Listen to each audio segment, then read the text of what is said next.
나는 믿는다. 이 우주는 단지 움직이는 공간이 아니라 자기 자신을 인식하고 의식을 지닌 살아있는 존재라는 사실을, 그리고 이 우주 안에서 펼쳐지는 우리의 삶 역시 우연이 아니라 정교하게 설계된 목적과 계획 속에 놓여 있다는 것을. 그 목적은 우리가 지금까지 알고 있었던 것보다 훨씬 더 크고 위대하다. 우리는 단 한 번의 생만을 사는 존재가 아니다. 환생은 철학이나 신념의 문제가 아니라 점점 더 과학적으로 증명되고 있는 것이 사실이다. 우리는 각자의 삶에서 놀라울 만큼 정밀하게 반복되는 패턴으로 배움을 이어가고 있다. 그 반복되는 흐름 속에서 때때로 우리의 현실을 흔드는 특별한 순간들이 나타난다. 그것이 바로 동시성이다. 동시성은 단순한 우연이 아니다. 그건 우주가 우리에게 보내는 숨은 메시지이자 더 큰 실제로 향하는 초대장이다. 그 메시지를 따라가면 우리는 역사의 흐름 속에 감춰진 정밀하고 반복되는 거대한 패턴들을 마주하게 된다. 수백 년, 수천 년 단위로 반복되며 아주 정밀하게 되풀이되는 역사적 사건들이 그것이다. 측정 가능한 구조로 등장하는 그 흐름 속에 우주는 말없이 우리에게 말을 건넨다. 우주는 살아있는 존재다. 모든 생명은 에너지의 흐름을 따라 어디에서나 출현할 수 있고 그 에너지는 주기적으로 다시 프로그래밍 되며 지속적인 종의 진화를 일으킨다. 그렇다면 이런 질문을 생각해 볼 수 있다. 우리는 왜 이렇게 역사적 사건을 반복하는 흐름 속에서 살아가고 있을까? 그 흐름은 단순한 자연의 주기인가? 아니면 더 높은 지성의 설계인가? 만약 인류가 집단적으로 각성하고 더 이상 서로를 상처 주지 않게 될 때까지 같은 역사를 되풀이하도록 프로그래밍된 존재라면 어떠하겠는가? 1980년대 초 채널링으로 전해진 하나의 법칙 시리즈에 의하면 우주는 살아있으며 지구상의 모든 인간이 본질적으로 동일한 마음을 공유하고 있다고 말한다.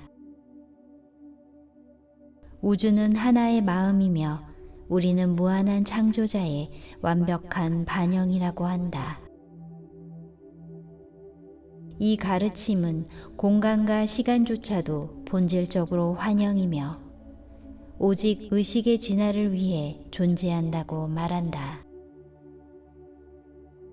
당신이 우주의 신비를 향해 마음을 열기 시작하는 순간, 우주는 이미 당신과 연결되어 있거나 곧 손을 내밀어 연결되려 할 것이다.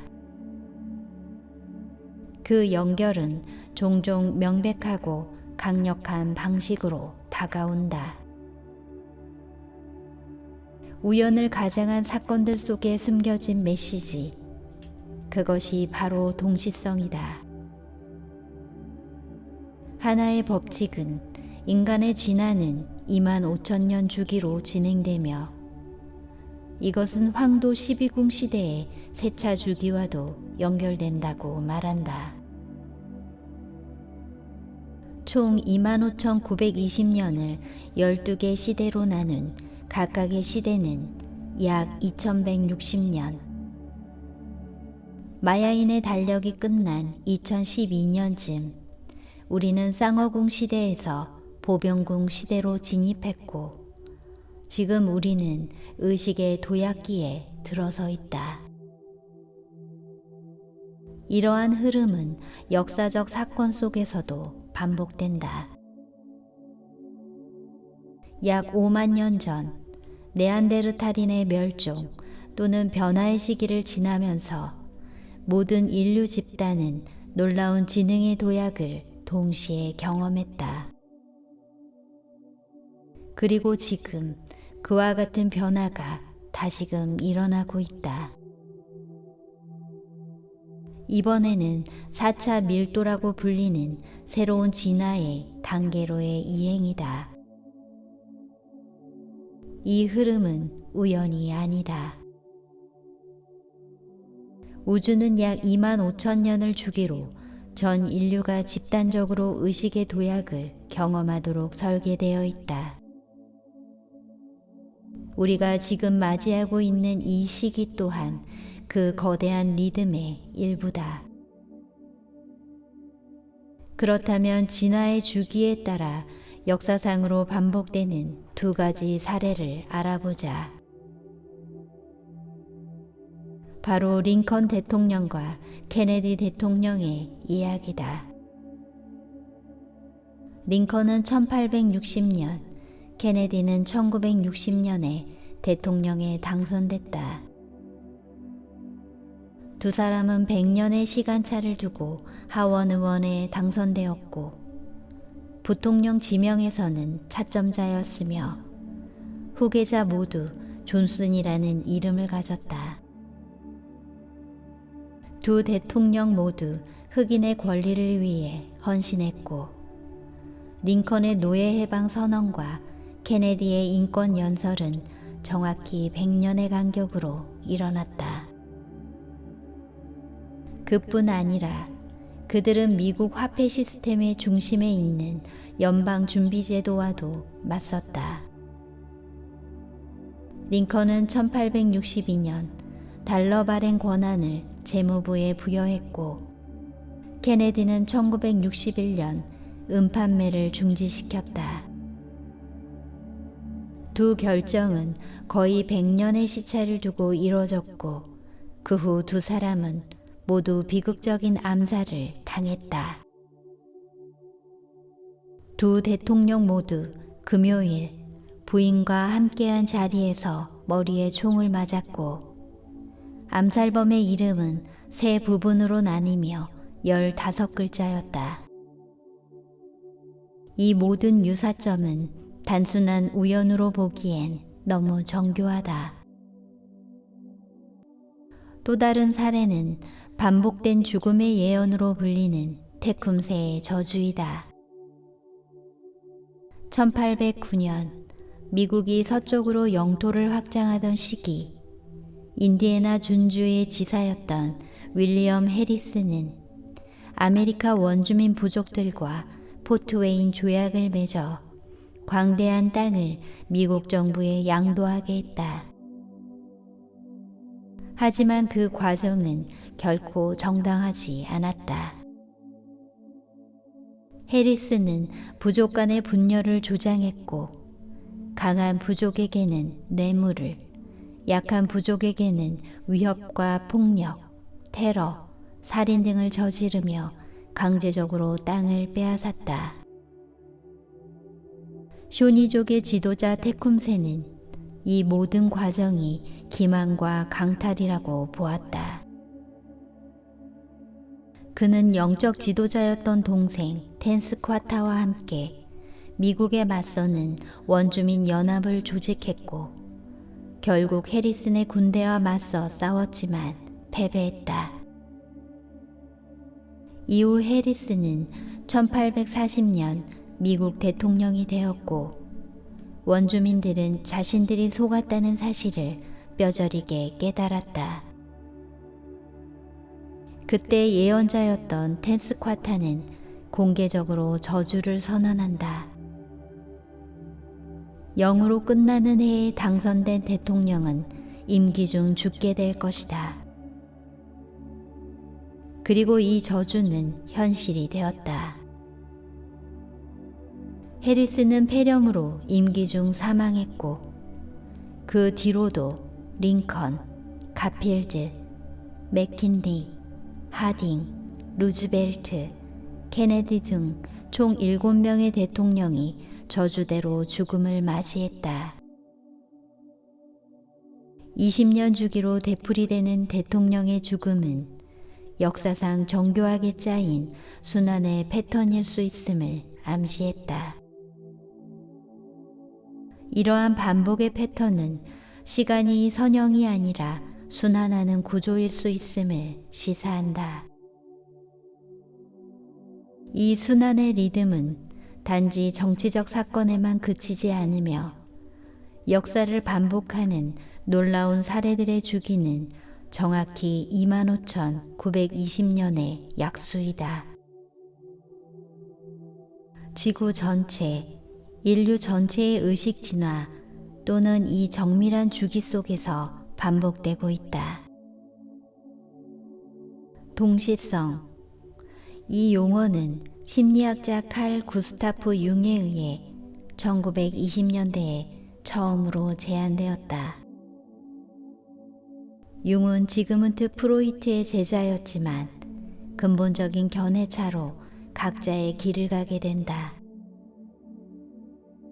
융은 집단 무의식, 즉 모든 인간이 무의식 속에서 서로 연결되어 있다는 심오한 개념을 주장했지만 프로이트는 그런 생각을 받아들이지 않았다. 그는 더 전통적이고 분석적인 틀에 머물렀던 것이다. 융의 동시성 개념은 겉으로는 인과관계가 없어 보이는 사건들이 동시에 일어나며 그것이 단순한 우연을 넘어선다는 믿음을 말한다. 칼 융은 동시성을 이렇게 정의했다. 의미 있는 우연의 일치. 겉보기에 아무 관련 없어 보이는 사건들이 놀랍도록 정밀하게 동시에 일어나는 현상. 이런 경험은 우리가 현실이라 믿고 붙잡고 있던 가장 견고한 신념 체계에 균열을 낸다. 동시성의 가장 대표적인 건 숫자의 반복이었다. 무심코 본 디지털 시계의 숫자 1111, 1212, 333, 555, 111, 222, 444. 마치 우주가 신호를 보내듯 하루에도 여러 번 이런 숫자들이 내 눈앞에 나타났다.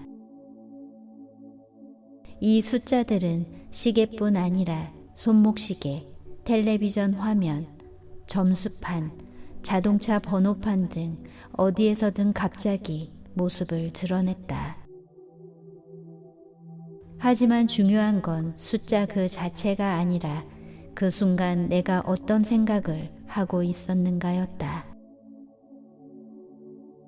숫자 패턴은 마치 올바른 방향으로 가고 있고 방금 전 너의 생각이 영혼의 성장에 도움이 되는 이로운 생각이라는 것을 말해주는 듯한 즉각적인 피드백처럼 느껴졌다. 특히 내가 긍정적이고 따뜻한 생각을 할 때 이런 동시성 경험은 더욱 자주 나타났고 반대로 부정적인 생각에 사로잡히면 그 신호는 중지되곤 했다. 혹은 숫자 패턴에서 1분 전 시간으로 보여지기도 했다. 내가 동시성을 기대하거나 시계를 자주 보면 그런 일이 일어나지 않았다. 또 하나 주목할 것은 어떤 음식을 먹느냐에 따라 동시성의 빈도가 달라졌다는 점이다. 더 깨끗하고 건강한 음식을 먹고 에너지가 맑을 때 동시성의 신호가 또렷해졌고 반대로 가공식품, 유제품, 흰 밀가루, 정제 설탕을 많이 먹은 날엔 꿈도 흐릿해지고 동시성을 경험하는 일이 적어졌다. 그저 단순히 동시성을 알아차리는 상태가 되는 것만으로도 동시성 현상이 훨씬 자주 일어나기 시작한다. 그런 의미에서 동시성은 우주와 역사 그리고 삶의 미스터리를 풀어줄 하나의 열쇠다. 왜냐하면 당신은 이 책을 단지 읽고 있는 것이 아니라 그 핵심 주제 속으로 직접 들어와 참여하고 있기 때문이다. 동시성은 겉보기엔 관련 없어 보이는 사건들에 보이지 않는 연결이며 여러 가지 형태를 취한다. 동시성은 암호화될 수도 있다. 당신이 어떤 것을 의미 있다고 보기로 했다면 메시지는 그 방식으로 의사소통할 수 있는 것이다. 그것은 다양한 장소에서 나타나는 특정 숫자로 혹은 바닥에 떨어진 동전, 책을 한 권 뽑아 아무 페이지나 펼쳤을 때도 그 답을 읽을 수 있다. 상징적으로 중요성을 갖는 생물이나 샤머니즘 톱10 등이 될 수도 있고, 당신은 복부, 심장, 머리와 같은 몸의 일부에 강력하게 밀려 들어오는 에너지를 느낄 수도 있다. 귀에 들리는 딸랑거리는 소리로 갑자기 몸의 한 부분에 원인 모를 통증으로도 올 수 있다. 문득 누군가를 생각했는데 그때 그 사람으로부터 전화가 걸려오거나 거리에서 그 사람을 만나게 될 수도 있다.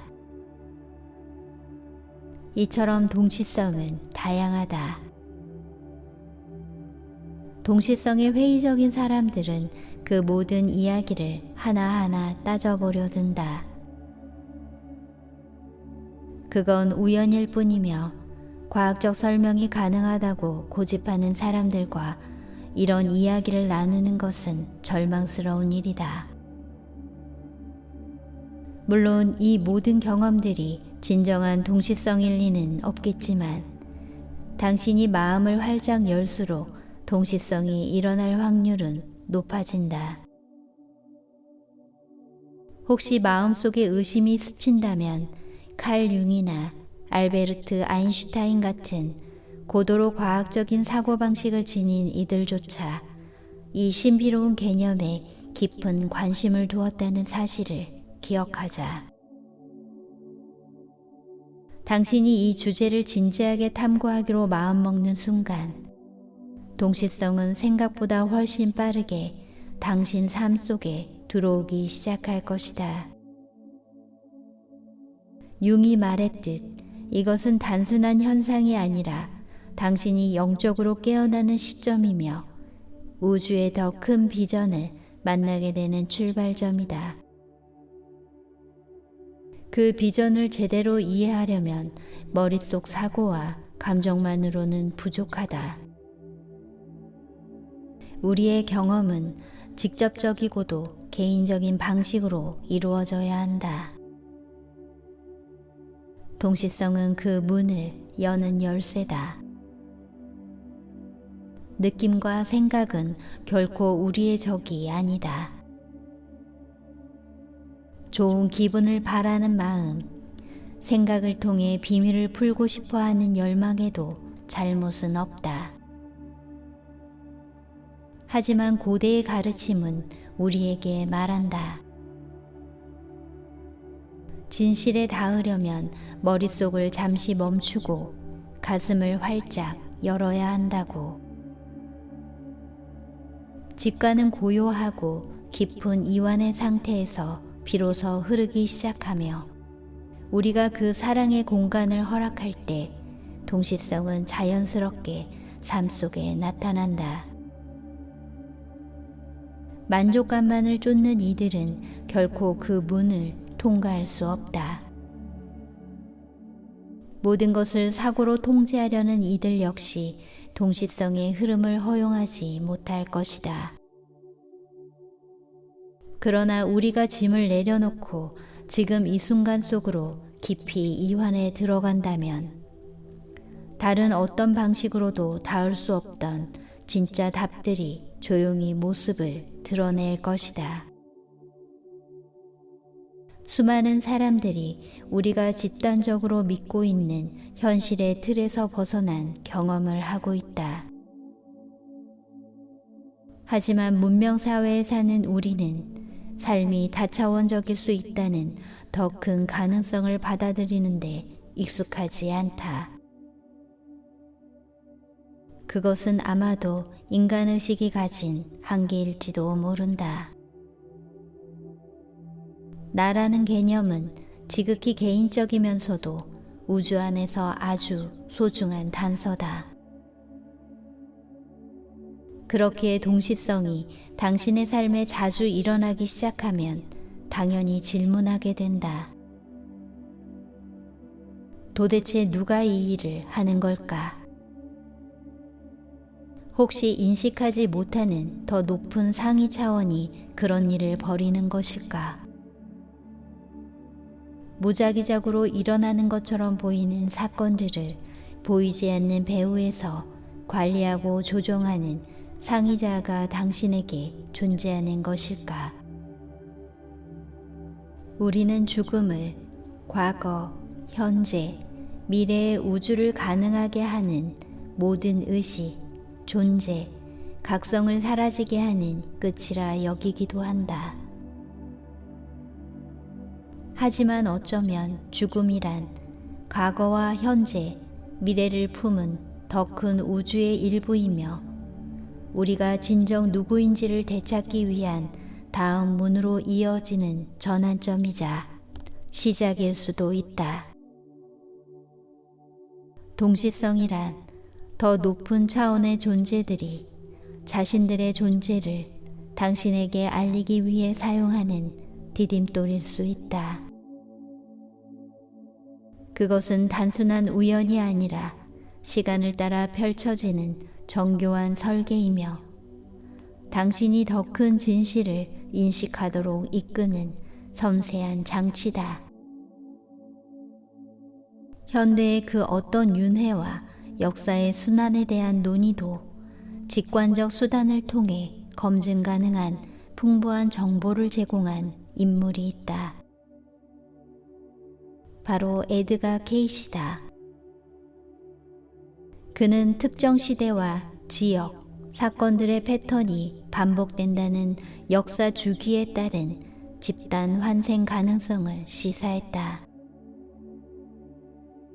그 중 하나는 잃어버린 아틀란티스 문명의 사람들이 미국에서 대규모로 환생했다는 설이다.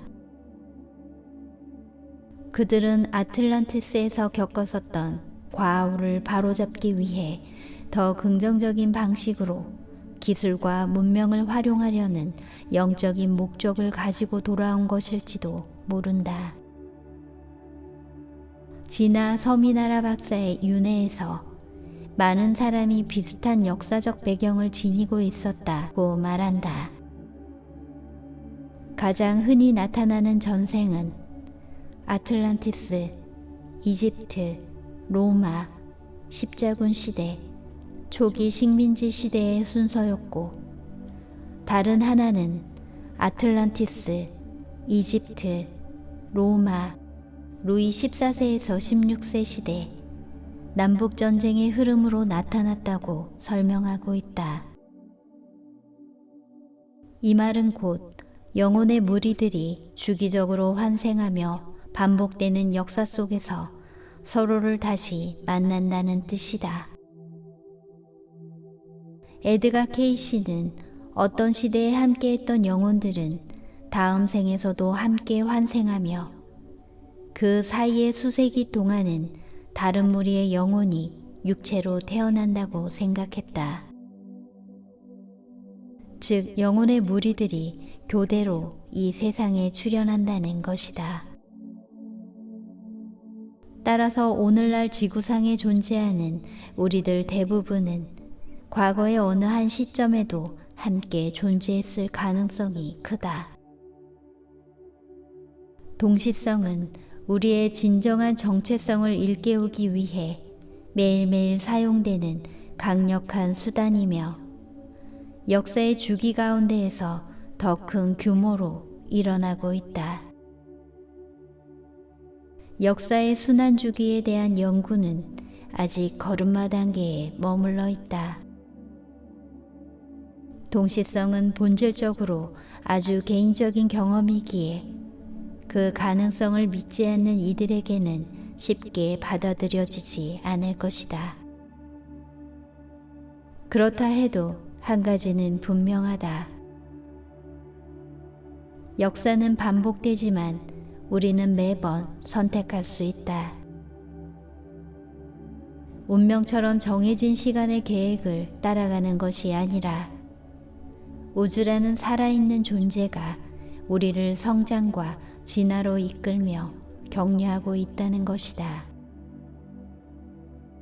동시성은 시간을 초월한 최고의 신비를 푸는 열쇠다.